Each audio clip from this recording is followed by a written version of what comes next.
RNG, or random number generator, refers to the random elements in a game. In Isaac's case, this can range from what attack a boss is going to perform next, which item you're going to find in the item room, or even what a room is going to look like when you enter it. Now, we usually hear people complaining about bad RNG as a simple coat for an inherent skill issue. But have you ever actually considered what the chances are for certain events to occur in Isaac? Like, actually how lucky is finding a magic mush in your item room? Why do some items almost never seem to appear? And then, the stuff you didn't even know could occur. All the numbers I'm about to showcase are exclusively for hard mode. Normal mode, greed, and greedier all have slightly different numbers, however the premise of the mechanics are still the same. Also, I did my best to scour the internet for exact data, however, some I just couldn't find, so I'll add a confidence meter to the top right of the screen, based on how reliable the information I found actually is. Thumbs up Isaac means I'm pretty confident. Base Isaac means I'm fairly confident, but there's some stuff I couldn't find. And then crying Isaac means I'm assuming a lot, and there was a lot of missing data. This Reddit post by Blue goes into the intricacies of different RNGs used in the Binding of Isaac. As this video does not attempt to explain how the maths and code behind RNG actually works, but instead attempts to give you a better understanding of how lucky some events are within any given seed, which is created by RNG, and basically to see how lucky your favourite YouTubers actually are. Anyway, let's get into the Binding of Isaac RNG explained. So, there are 24 item pools in Repentance, with a few extra quirks that I'll get onto later. Item pools represent which items can be generated under a given circumstance, and some items in the game belong to multiple item pools at the same time. Every item within a pool has its own given weighting, which represents how likely it is for the game to spawn that item. In base Rebirth, pretty much every item had a weighting of 1, so if there were 200 items in the item room pool, all with a weighting of 1, then you would have a 1 out of 200 chance, or 0.5% chance, to see any of these items. However, if 2 of these items had a weighting of 0.5, then that means they are now 50% less likely to spawn compared to an item with a weighting of 1. Stay with me now. Therefore, the total weight of the item room is now 1 times 198 plus 2 times 0.5, which equals 199. So now the chance of finding an item with a weighting of 1 is 1 out of 199, or 0.5025%.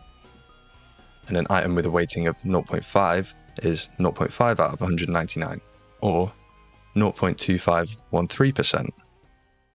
Okay, I hope you understood that, as it gives context to the weighting of these items I'm about to show you. First up, we have the item room pool. And for context, there are 407 items in the item room in Repentance Plus, 20 of those which don't have a weight of 1. If we add up all the weights of the 20 items that don't have a weight of 1, then that equals 5.2. Therefore, if we do 407 minus 20, which is the total number of items minus the 20 that don't have a weight of 1, and then add that 5.2, which is the total weight of those other 20 items, that equals 392.2. I pray this is right because I haven't seen anyone else do these calculations, so please correct me if I'm wrong in the comments. So, in the item room, most items have a 1 out of 392.2 chance to spawn, which is 0.255%. Here are the weights of the other 20 items that don't have a weighting of 1, and the chance for them to spawn. So, in a convoluted way, there's a 0.13% chance of seeing a magic mush in any given item room. This obviously only accounts for item rooms with 1 item in. I will preface this section by saying that these are the chances of seeing items if they haven't already been seen. If an item is seen, it will then be removed from all future pools. Well, for the most part. So, if you see a Polyphemus in the floor 1 item room, then you are not going to see it again for the rest of the run, even if you don't take it. This also slightly increases the chance of seeing every other item in that pool, as there is now 1 less item that can't show up anymore. For example, taking Polyphemus on floor 1 now means that the item room pool weight goes from 392.2, which we worked out earlier, to 391.2, as Poly has a weight of 1 and now can't be seen again. Right, I really hope you're following along here. And for the next pools, I'm just going to give you the total weights of the pools, and you're going to have to trust that I've done the maths right here. Also, if you don't want to see the percentage chance of the items in all the pools, then skip to the next part of the video, here. Firstly, I'll show you all the item pools that include items with a weight of less than 1, and then I'll show you the rest. This should make more sense in a second. First up, we have the shop. The shop has 94 items, 9 of which have a weighting of less than 1, therefore a total weighting of 88.8. So a shop item with a weighting of 1 has a 1 out of 88.8 chance, or 1.13% chance. Here are the weights of the other 9 items and the chance for them to spawn.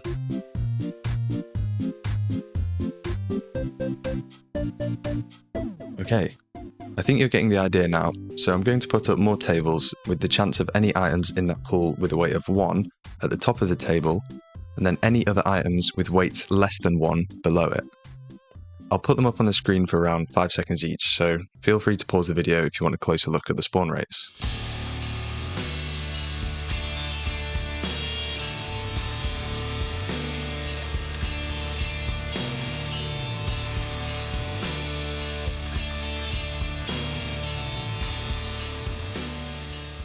Okay, next up I'm going to be talking about the chest drops, and I'll talk about the other chest drops later on in the video. This just refers to the percentage chance of seeing an item in those pools if an item actually pops up in the chest.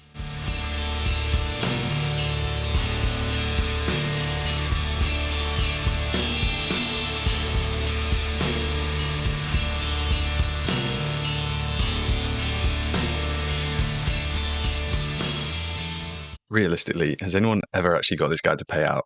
I swear I've never seen it, and I've played the game for like 3,000 hours. That is all the item pools that have some items in them with less than 1 weighting. I'm going to put up the percentage chance of seeing any given item for all the other remaining pools I haven't mentioned. Just to clarify, all of the items in the pools I'm about to mention have a weight of 1, so the chance of finding any item is the same. Here are the chances of that.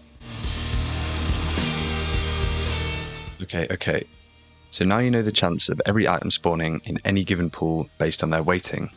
Weighting. I feel like I've said that about 1,000 times now. I'm now going to talk about those quirks I mentioned earlier. Umbino, Hornfelt, and the Sacrificial Altar technically have their own item pools which they draw from.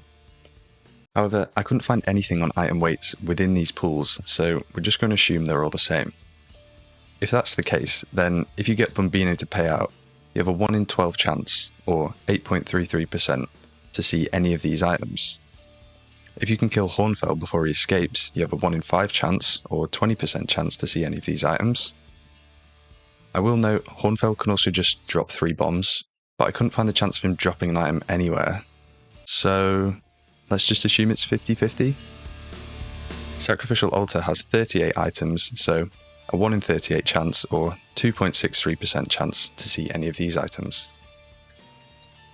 And then there are set chances for things to occur. Some specific collectible items are hard-coded to have a chance to drop from certain special events. These are referred to as set drops. Bosses have set drops, which will replace the boss pool 100% of the time. Some of these bosses have multiple drops, such as the 4 Horsemen can either drop Ball of Bandages or Cube of Meat, is 50-50. Krampus can either drop Lump of Coal or Head of Krampus, that's 50-50 too.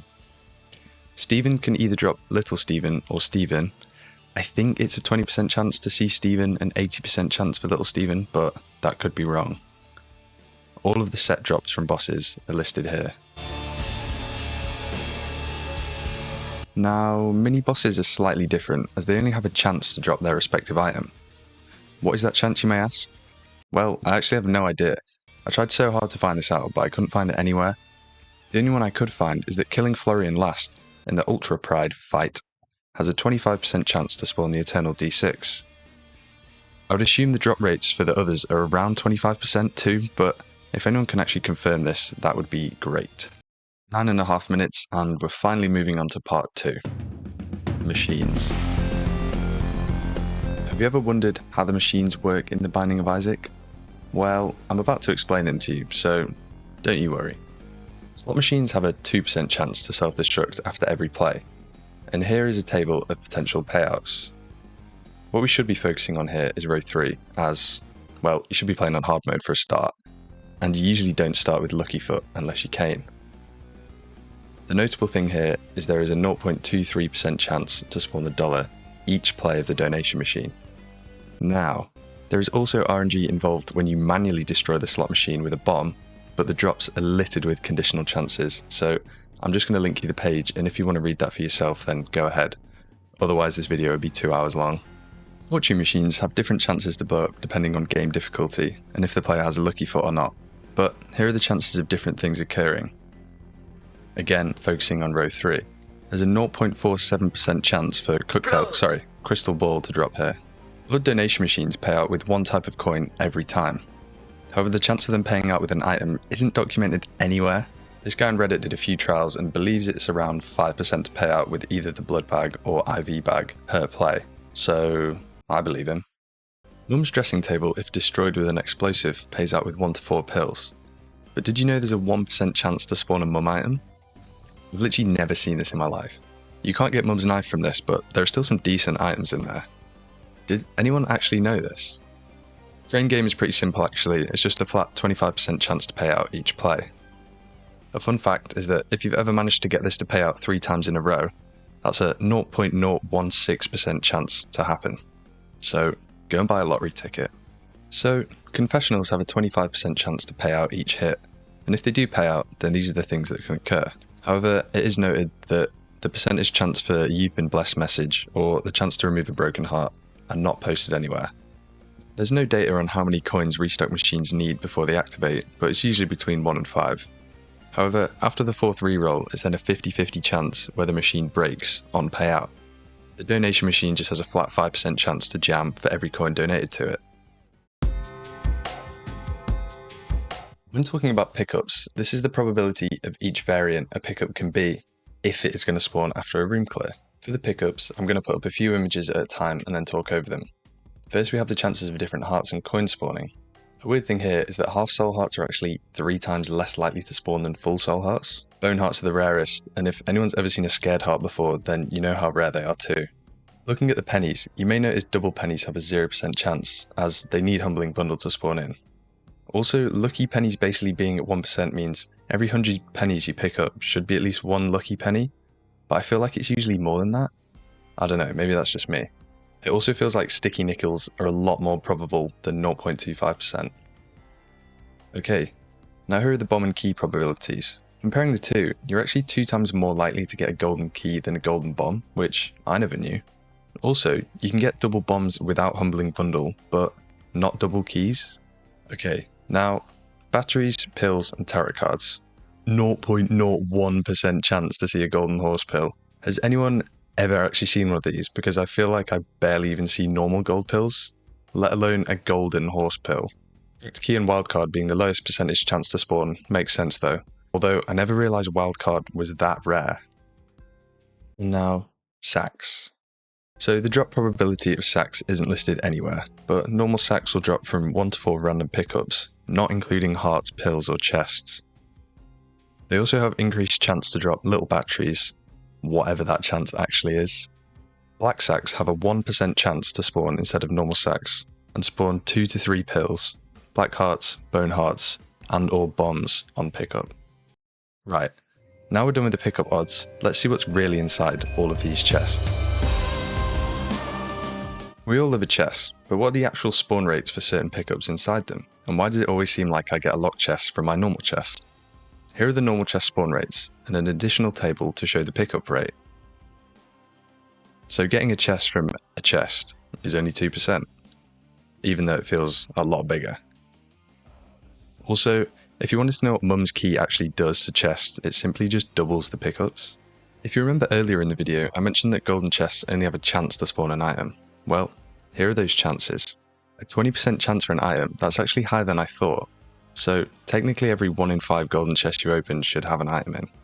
Red chests can spawn an array of things, and I'm fairly certain they got nerfed in Repentance, as they always feel like dog shit when I open them.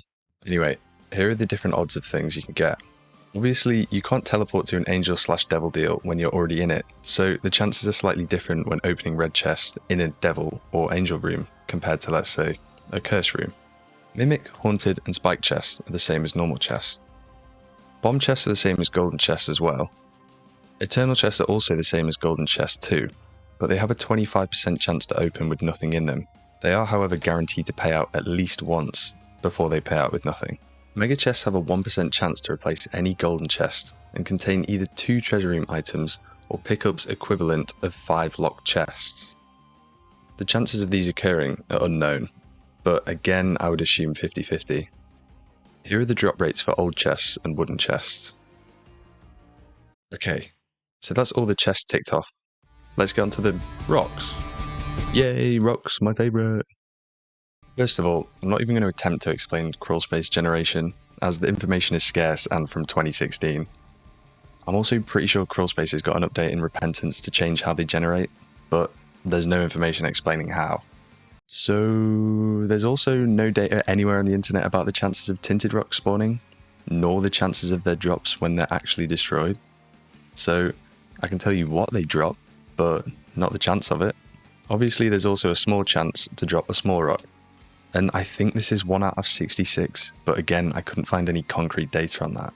Super tinted rocks drop the equivalent of 2 tinted rocks, but realistically, has anyone ever actually found one of these? Urns actually have documented chances of things happening, although urns are pretty terrible when destroyed actually. Onto mushrooms, which have an insane drop. However, it's pretty rare, and I think you know what I'm talking about here. Magic Mush has a 0.33% chance of dropping per mushroom destroyed. Also, there's about a 2.72% chance to get a wavy cap in the secret room, but nowhere else. Skull drop rates are as followed, and it feels like 2.5% chance for black hearts is pretty low, and basically a 1 in 5 chance for host. Nice. How do you say this word? Olps? Olympus? Lips? Probably don't Google it. Anyway, here are the drop rates from when destroying them. Also, the polyps drops are actually altered slightly in the corpse, so here are the corpse drop rates. You can get a rotten baby or a rotten meat from them, which is pretty cool. Buckets also have different drop rates, whether in the downpour or dross. However, a full bucket will always spawn 6 projectiles when destroyed in either one. Anyway, here are the drops for the downpour and dross side by side. Basically, destroying buckets in dross has such little value, unless you're absolutely desperate for money. Okay, now onto the poops. So a normal poop has a 7.5% chance to drop a coin, 2.5% chance to drop a heart, and 0.5% chance to drop the petrified poop, which means it has an 89.5% chance to do nothing. Golden poops spawn between 5 and 9 coins at an equal chance, and giant poops drop a lot of different pickups at an unknown rate. Finally, we move on to beggars. And while we don't have the exact chances for these beggars to pay out, we understand how their mechanics work. Normal beggars require at least 6 coins for the first payout, with a high chance of payout on the 6th donation, and then at least 3 subsequent donations for additional payouts. They rarely fully pay out more than 6 times without spawning in a pedestal though. Devil beggars also work the same. When they do spawn an item, it's a 50-50 chance to spawn one of these 5 items, or an item from the beggar pool. There's literally no info on the keymaster payout rates anywhere, but this guy eats my keys usually, so I'm just going to assume the payout rates are shit. Same with the bomb bums, however, they seem to pay out a little bit faster. Battery bums pay out after every 3 to 4 coins donated, but the rates of his drops are unknown. He seems fairly easy to pay out though. And then we have this guy. Has anyone ever paid this guy out? I've sunk 99 coins into multiple of these guys with no item payout. Greedy boy. Shell game payouts are unknown, but you would assume it's 33%, right? Also, it doesn't actually matter which skull you touch. The drop rate is predetermined anyway. Pretty interesting. Hell game works the same. Shopkeepers have a chance to pay out with nothing, 2 random coins or 2 spiders. However, their fun drop rates are a 1% chance to drop a Steam sale, Head of the Keeper, or coupon. They also have a small chance to spawn in as special shopkeepers, which can drop a nickel, spawn greed, or spawn any of these penny trinkets.